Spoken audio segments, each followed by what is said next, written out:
Go. Yep. So I'm here to give a sense of scale at Sacsayhuaman. And in this instance, I'm standing below what is the shape of the paw of a puma, which you can readily make out. You can see the 4 toes that are up and the palm, and then part of the arm coming down. And that's a pictogram that was made by the builders. It's not the only one. There are a number of them. There's also a fish, there's a llama, and different birds as well that are part of the actual design and structure of the wall itself. So as if it wasn't a difficult job enough, for example, this corner one, Engineer Dan and I have calculated that that's exposed. We don't know how far down it goes, but exposed, it's 70 tons. And the stone itself, some people have said that it's limestone, but we think that it's andesite. And if it's andesite, which is the local stone of the area, then it's at least 6, if not 7, on the Mohs scale of hardness, which goes from 1 to 10, 10 being diamond. So 6 or 7 is at least grand. And how the people made it, nobody knows.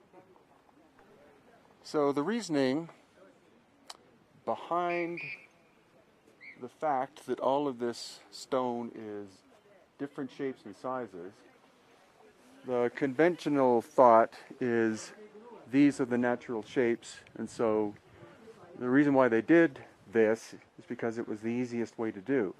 You don't have to do too much work on each stone in order to get the shape.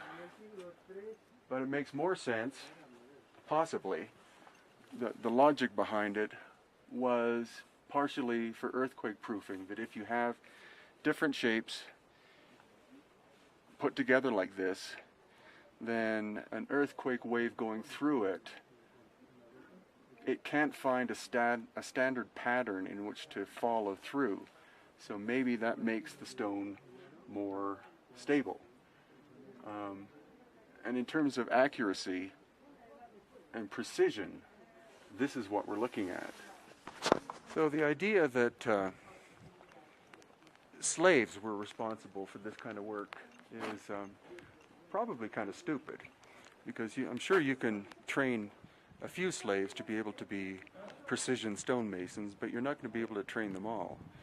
And what we find here is an example of our megalithic friends who built a lot, hundreds if not thousands of constructions farther up from Sacsayhuaman with their telltale signature, which is this curved intersection of the horizontal, more or less, and the vertical.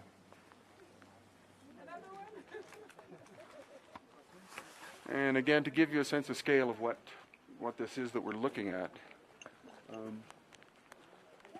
this stone by itself, I'll just walk backwards here so you can have a look at how big this one is.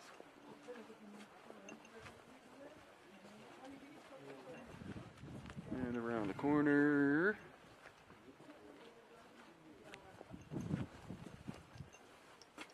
And this is the intersection point with the relatively smaller one. Relatively smaller, but we're still talking in tonnage. And we think the stone, again, is andesite. Andesite's at least as hard as granite, if not harder.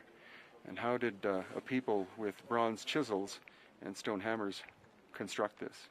This is our friend Ephraim, and he's going to explain this. Yeah, and this is the snake.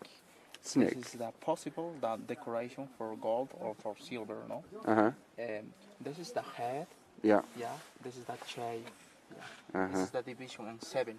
Right. 7 chakras. Yeah. 1, 2, 3, 4, 5, 6, 7.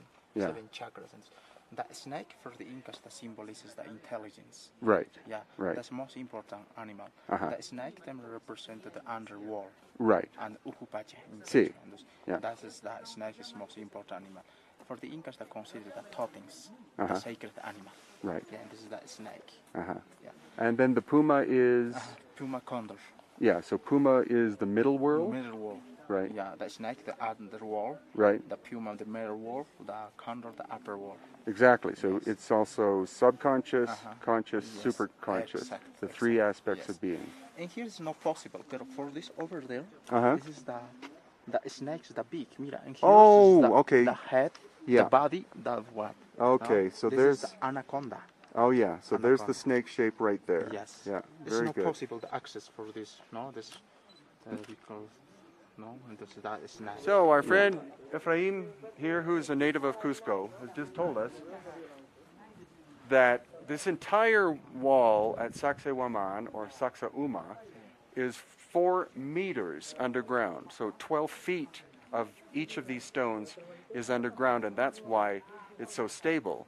And that means that this stone here, which is the tallest, about 17 feet of it is exposed, another 12.